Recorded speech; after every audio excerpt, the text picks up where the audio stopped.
Hey Sharon, what on earth did you just do? Is that how your mother raised you? To be such an uneducated and unruly child? How dare you throw away the entire dinner while your husband's family was eating? And then you had the audacity to storm out and slam the door, ignoring my calls. Oh, really? So what's the big deal? I went to the market alone, cooked, and prepared that entire dinner. Do you and your daughter not have any helping hands? If I don't like it, I just throw it away. And if you're not satisfied, then next time go ahead and cook for yourself. You ill-mannered daughter-in-law! How dare you act that way? Don't you have any respect for your mother-in-law and your sister-in-law? Just wait until your husband comes home from work. I will tell him to teach you some manners. And I'll make you pick up the food you threw in the trash and apologize to me. If you want others to respect you, you should show respect to them first. I worked so hard to cook dinner for you, but how did you treat me? I simply went upstairs to the bathroom for a moment to get rid of the food smell, and by the time I came back, you and Freya had already devoured almost everything. When I sat on the table, every time I touched something, you would quickly snatch it up and pile it onto your and Freya's plates. Is that how you show respect? I didn't want to see the food I worked so hard to cook being eaten by disrespectful people. So what's wrong with throwing it away? Hey, why should I respect you? You're just a lowly daughter-in-law. I have never encountered anyone as rude and insolent as you. It's your responsibility to cook for your husband's family. Something you ought to do. Since when do I have to feel grateful to you for that? You better come back here and prepare another meal for me right now. Don't even think about it. I won't tolerate this any longer. Ever since you and your daughter moved into my house, you have disrupted the peaceful life that my husband and I had. Today, if you want, we can settle everything, and then you can move out of my house. Why are you talking like that? You make it sound as if the entire family is ganging up on you. Besides, this is my son's house. It's not you who works hard to pay the mortgage, so you have no right to kick me out of this house. Oh, is that so? It seems like your son doesn't trust you enough to share everything with you. Well, we have a lot to discuss then, starting with your precious daughter. What's wrong with my daughter? Ever since your daughter moved here, various items from my room have gradually gone missing. Clothes, jewelry, cosmetics, they've all disappeared. No matter how many times I caught Freya rummaging through my things, she never listened to me. I made it clear that they were for my personal use, and if she wanted to borrow something, she should at least ask for permission. But even when she did use them, she never bothered to put them back in the proper place. Clothes were never washed and returned to me. Cosmetics were left open and spilled. And jewelry was rarely seen again. Oh, don't blame my daughter. It must be because you didn't take care of your things properly, so they got damaged. It's unreasonable to blame her. Besides, this house was purchased by my son, which means everything in this house belongs to him. Why should my daughter ask for your permission to do anything? Now I understand how Freya became so entitled and arrogant. It seems like you've taught her well. What do you mean by that? Are you criticizing me for not being able to raise a girl properly? Let me tell you, my daughter is a good, gentle, and beautiful girl, and my son is intelligent and talented. Both of my children are exceptional. Unlike you, you're just selfish. And let me tell you, your belongings aren't even worth my daughter's attention. What has Freya used to ruin your precious cosmetics and bring down her level? Exactly. They're just worthless junk to you, right? In that case, you should be willing to compensate me for those items on Freya's behalf, shouldn't you? The broken cosmetics alone were worth $1,000. And the jewelry and clothes she took from me, which were left dirty and torn, amounted to $4,000. So in total, it comes to $5,000. Huh, is that all? It's just a few measly coins. Yet you're making such a fuss about it. Just wait until my son comes home. I'll make sure he pays for everything. Mom, don't be so hasty. I haven't finished yet. You're aware that I've been losing money at home lately, right?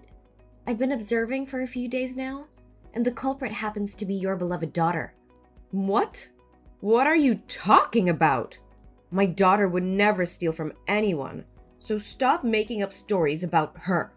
I can't believe you would stoop so low as to tarnish my daughter's honor and dignity. Mom, don't deny it so quickly. Of course, when I make such accusations, I have concrete evidence to back them up. I've placed a hidden camera in my bedroom and captured clear footage of your daughter rummaging through my purse, happily counting the money. But it seems she forgot to return my wallet or something, as she took it and left the room. So now I kindly remind you to return that money to me, or I'll have no choice but to submit the video to the police and let them handle it. What? How dare you put a camera on my daughter? Besides, you and Freya are sisters-in-law.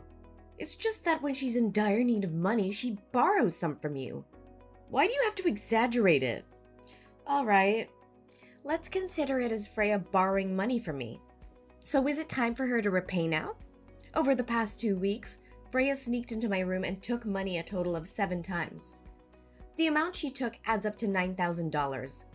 Along with the compensation for my belongings, Freya owes me a total of $14,000. Just $14,000? So you're treating your sister-in-law like a criminal?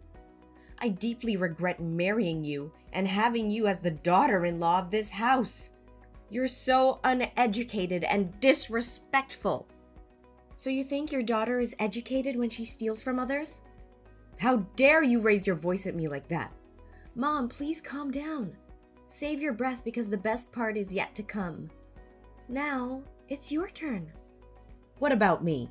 What did you do? Do you remember a week ago when I bought some tonics and supplements for my mother to take to the hospital?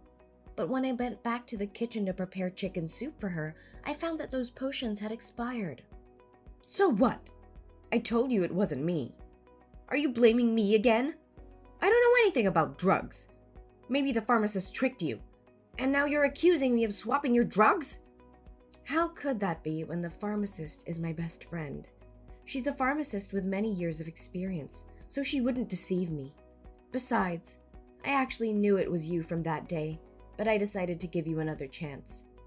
But it seems you considered me an ignorant fool, and that's why you acted that way, right?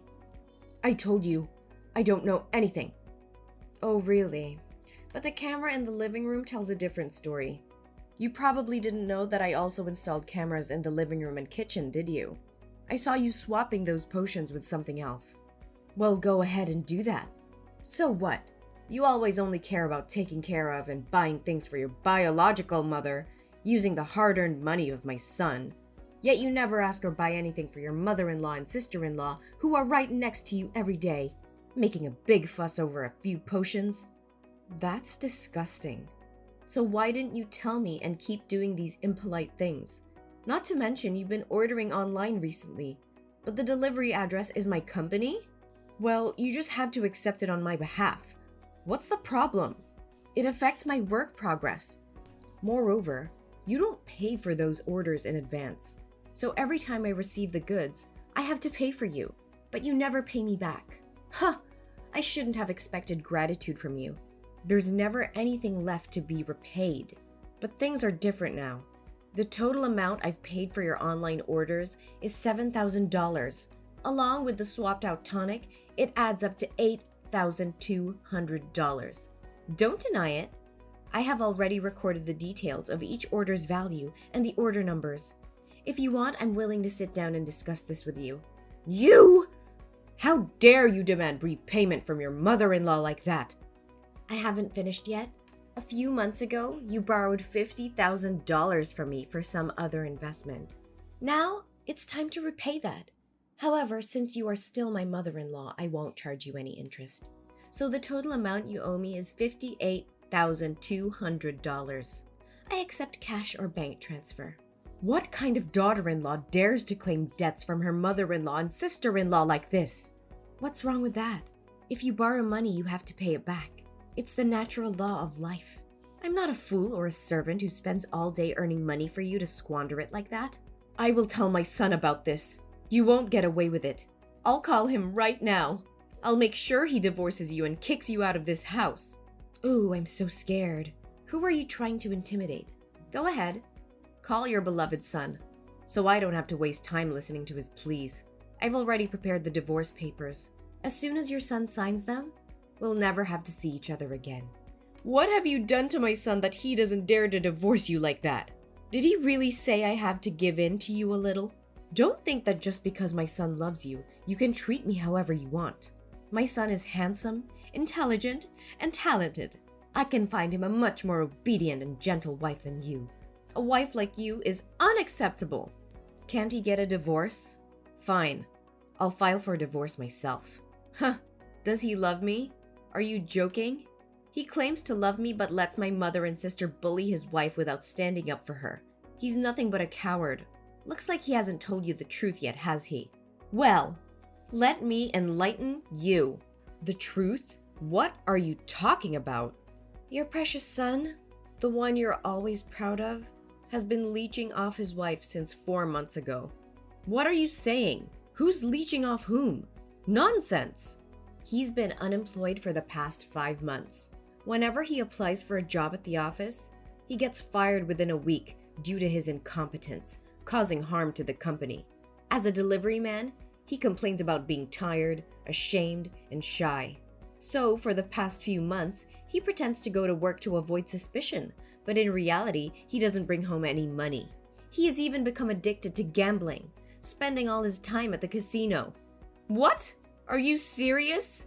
No, you must be joking. Business trips. He's been gambling at the casino and lost all his money, so they won't let him back. He called me for help, but what you did today was the last straw. I won't help him anymore. If you truly love your son, you should find a way to save him from that situation. What about the house? I've been solely responsible for paying the mortgage installments, and my parents have also helped. Your son has never contributed a dime to this house. No, I can't believe this. Just because you can make money doesn't mean you can look down on your in-laws. I've had enough of your lies and disrespect. From this moment on, you and your son are no longer welcome in this house. Pack your belongings and leave immediately. How can you do this? This is our family home. You can't just kick us out like this. We have rights. Rights? Let me tell you of something. This house was purchased by my hard-earned money and the support of my parents. You and your son have contributed nothing but trouble. I have tolerated your behavior for far too long. But no more. We have nowhere else to go. That's not my concern. You should have thought about that before betraying my trust and taking advantage of me. Find a place to stay or rely on your husband's supposed talents to support you. I'm done being taken advantage of. You'll regret this, Sharon. Mark my words. I highly doubt that. Goodbye, Judy. Your presence is no longer welcome in my life or in this house.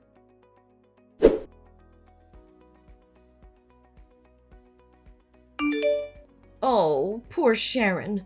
Had a little fall down the stairs, did we?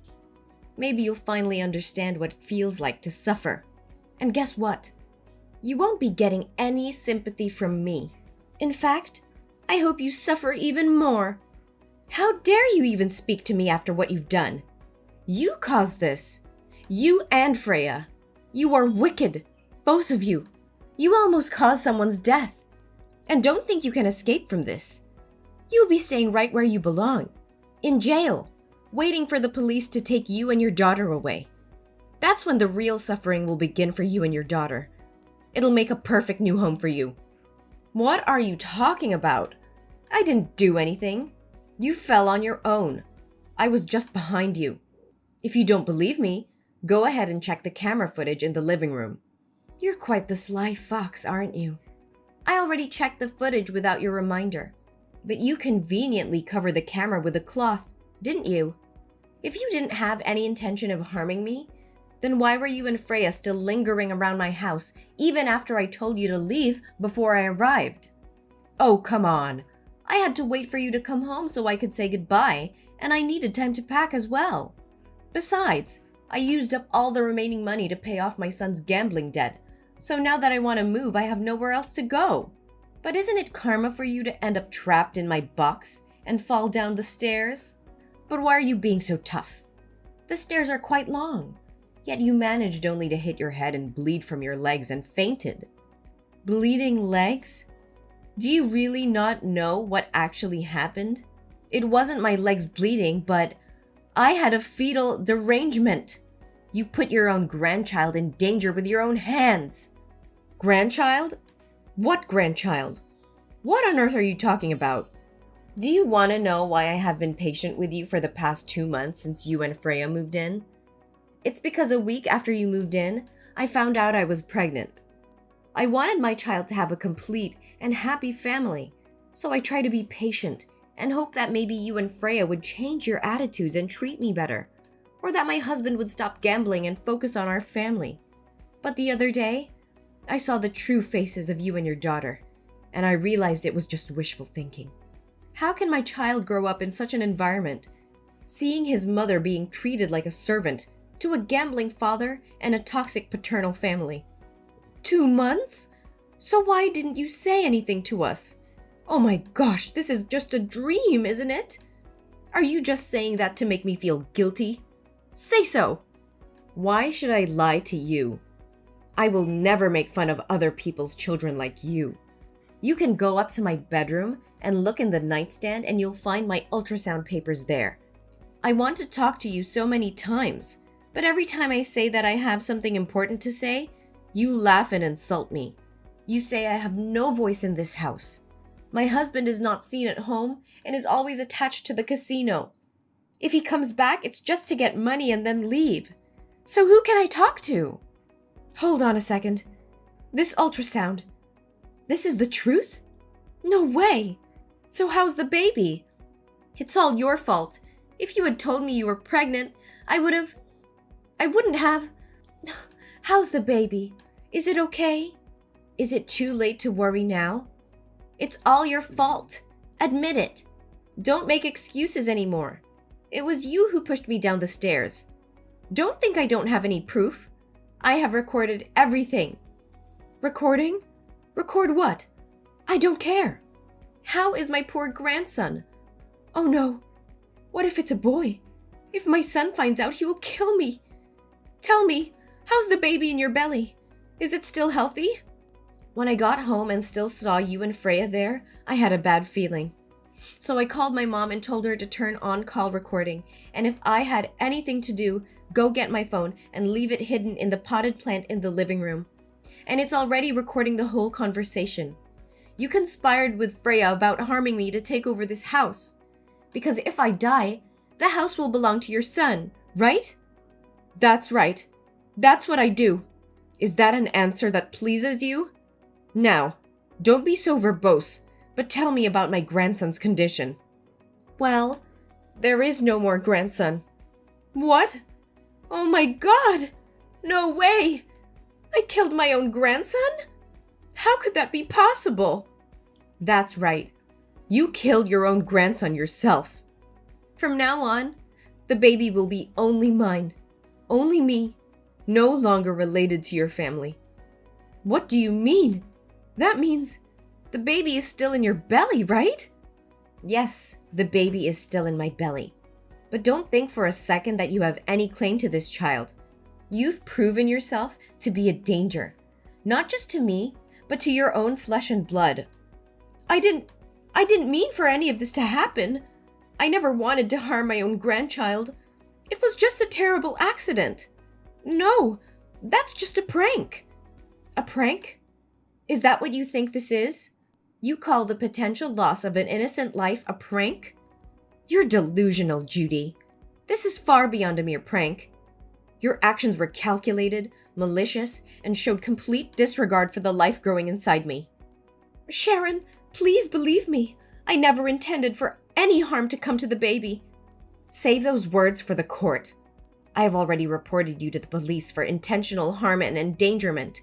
Your admission just now is solid evidence against you. I won't allow you to continue hurting me or my child. What? That's impossible. You can't accuse your own mother-in-law like this. I said it was just a harmless joke. Is there something you don't understand? If I go to jail, what will happen to my 2 children? Don't worry. You won't be going to jail alone. I have also provided the police with evidence of Freya entering my room, stealing money, and vandalizing my belongings. Both of you will have each other's company. No, this can't be happening. Why are you doing this to your sister-in-law? Didn't you promise to let it go? I never promised to forgive her. I merely said that if you could repay the money she owes me, I would pretend nothing happened. But where is my payment? So I made the right decision. Just wait. I'll talk to your husband, and he won't let you sue me. I am his mother. He has to support me. Oh, please stop with your wild dreams. Your son can't even help himself. He lost all his money again, and now he's being held by the casino until someone comes to bail him out. But what will happen now? Both you and Freya might end up in jail. As for me, I'll be in the hospital. Oh wait, I've already filed for divorce. What more ties do I have with this family? It'll probably be a while before he gets out, right?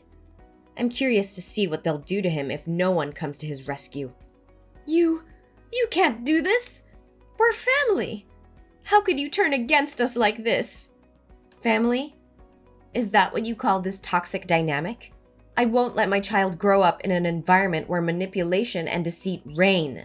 Your actions have shown your true colors, and I will protect my child at all costs.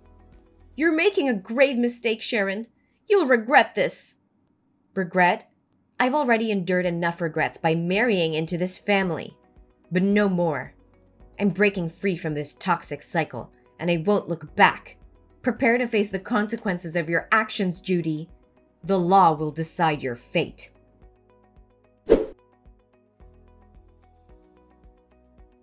In the days that followed, the evidence against Judy and Freya grew stronger, painting a disturbing picture of their sinister intentions and the depth of their depravity. As the truth unravels, the weight of their crimes becomes undeniable. Judy and Freya were not only found guilty of willful harm, theft, and destruction of property, but also of premeditated endangering the lives of others. The court showed no mercy, as the damage they had caused was irreparable. Judy was sentenced to 5 years in prison, while Freya was sentenced to 3 years in prison. My ex-husband, trapped in a spiral of addiction and recklessness, had to face the full consequences of his choices. I heard that because no one paid his ransom, they brought him to the mining area to work there for free to pay off the debt, but it looks like it will take at least 10 years for him to get out of there. As the months passed, I gave birth to a beautiful and healthy girl. I poured all my love and care into raising my child, creating a safe and nurturing environment. I embraced my new role as a single mother with unwavering determination and a renewed sense of purpose. As time went on, I found solace in my newfound independence. I reveled in the joys and challenges of motherhood, cherished every precious moment with my child. I proved to myself and the world that I was capable of achieving great things, even as a single mother. The journey wasn't without its obstacles, but I faced them head-on, drawing strength from my past experience and the unyielding love I had for my child.